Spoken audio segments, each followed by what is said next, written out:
What's up, everybody? This is Zay. This is the Zay Show. This is part 2 on setting up your show, your stream. I know a lot of people are trying to get started, so this is information for those people trying to get started from someone who is also getting started. I've done a lot of fine-tuning and figuring out, and the number one thing I think to keep in mind is that you cannot be afraid to make mistakes, and you don't need a perfect product to try to push out. And if you have that mentality, I know perfectionism and trying to keep things perfect has definitely held me back in the past, but I'm telling you, it's a hindrance to like what you're trying to do. It will get in the way of you pushing out content and pushing out art, because essentially that's what we're all trying to, we're trying to put ourselves out there, we're trying to connect, we're trying to make the world a better place in our own ways, and don't get in your own way when you're trying to do that. So yeah, so this is what this series is about. I'm going to try to show you how my setup goes, with keeping in mind that like there's plenty of room to improve, and hopefully you'll see it and you'll be like, you know what, if he can do it, I can do it, and then you start doing your thing. So last time we were talking about or a little earlier we were talking about some of my sound settings, I think is where we left off.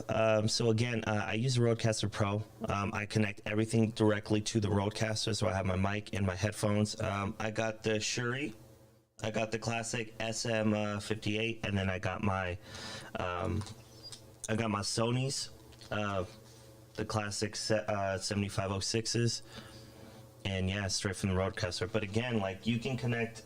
I do have another setup where I just connect everything straight to the computer. Maybe I'll show you what that looks like sometimes, some other day. So if you look on my screen, this is the effects mode. And if I go into the effects mode, these different things will help me manipulate how it'll come out. If you notice, and I still need to fine tune this. I'm still playing with this and figuring this out as it goes, because right now it's a little much and it sounds a little echoey, and I think that's because there's like too much, I don't even know what to call it, effect on it, I guess.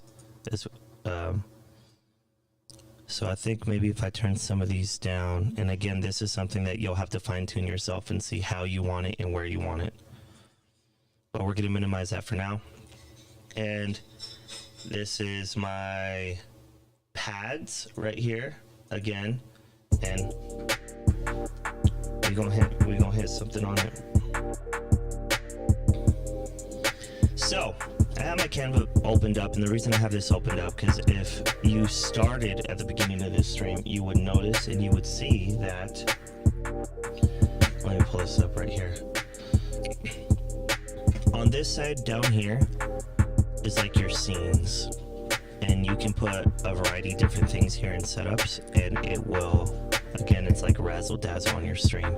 So if I click here, I have the starting soon, and on the starting soon, like you could just click while you're like getting, before you actually start your stream. And then of course, if something's going on, so say like I need to handle something, there's the right back one, and then the ending soon. And again, back to my regular setups. Here I have like where you can see me more talking if I want more of an emphasis on what I'm saying opposed to what I'm doing. Then I have this switched around on my second one. It's like computer 1, computer 2, but like I'll call it setup 1, setup 2. And then I had other ones like for switch, like if I want to do gameplay or if I want to do computer gameplay, I can do that too, where I'll have this little area will be where like my face is, and then this will be the display. So Canva can be like a really awesome tool because you can edit and you can manipulate, you can make your own scenes, and you can click on those, and like you can make your own starting soon, beginning soon, ending soon, be right back. Or you can fine tune it to like the specific episode. So like I can make something called lights, and then we click on that light animation, and then you could have like a little slideshow ready for like what you're about to talk about, which I'll start doing more in the future, definitely. So I want to talk a little bit about lights. Your lighting setup is very important too. Usually when like you're doing cinematography or you're doing a photo shoot, like you're working with like 3 lights. You have your key light, and that's your main light that's going to be heating you. And then there's a fill light, and your fill light is like the lighter one, but it's meant to like kind of define more of like your face to make it look more interesting. I'm not a super expert, but I have experience in it, definitely. I've worked on sets, like I've done shoots. But when it comes to lighting, that hasn't been my super expertise, but I know some, and that's what I'm going to share with you guys. And then there's your backlighting, and your backlighting is meant to kind of separate you from your background more. And if anybody wants more specifics on lighting in general, I can show you some of the videos that I've watched that help me, that like I'll go to, I'm like, okay, that's right, like it's like a refresher. So with my camera setup, I have a DSLR, and the DSLR I have a cord. I think it has a micro HDMI that plugs into my camera, and then the end is a normal HDMI. And that HDMI I plug into, it's a video capture device. So I have like 2 of these. This one got bit by Opal. She was hungry, so she just started biting on it. But I have my other one plugged in, so the HDMI will go directly into this, and then this will go into your computer. When you do that, your computer can then, it does the processing in here, and then that way your computer will translate what your HDMI is capturing, and then you're able to, you can use it as a webcam, or obviously for like Zoom calls and stuff like that, but then I use it primarily for streaming, streaming and things of that nature. But there's more expensive options, like the Elgato 60, the Elgato 60 Plus. This shit right here, I think was like 20 something bucks, 20-30 bucks.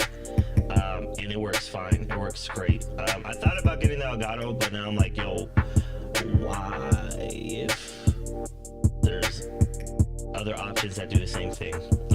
I'm happy with it. I just plug it in and like I'm ready to go. I just go into my stream. Hold on, let's bring you over here. So like I go over here.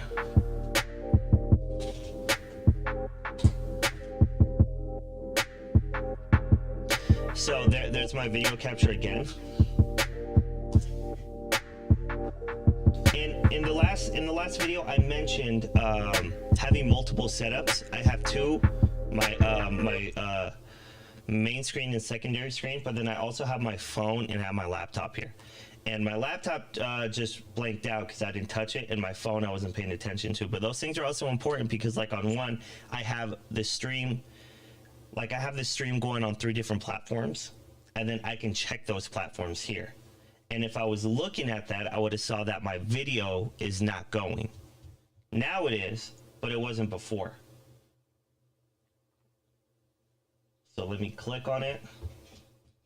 Let's see, it's live.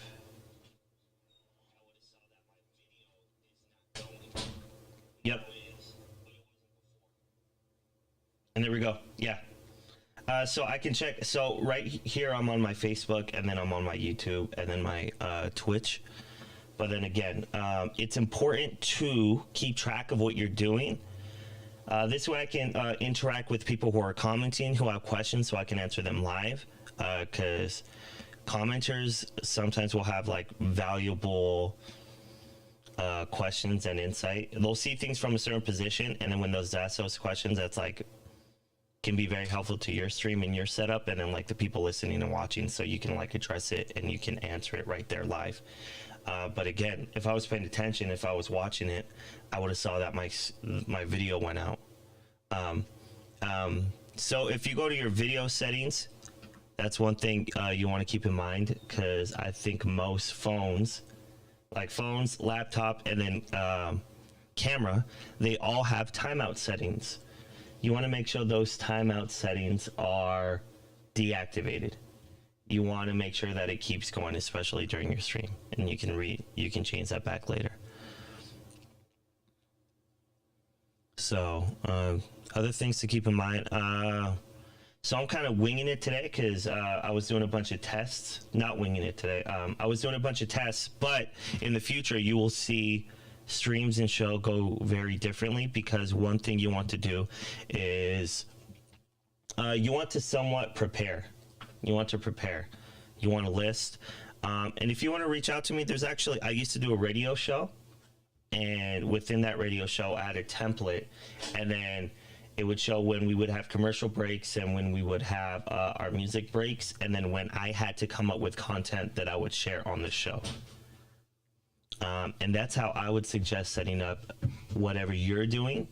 I would go in with a plan, go in with how long you want to stream or how long you want your show to be for, and then your segments that you want to do within them. Like if you're going to have an interview, or if you're going to have like a wellness tip for that episode, or if you want to like do reviews like on Netflix, like shows or movies or news. Those are all things that you could put in a template, and then it can streamline your show.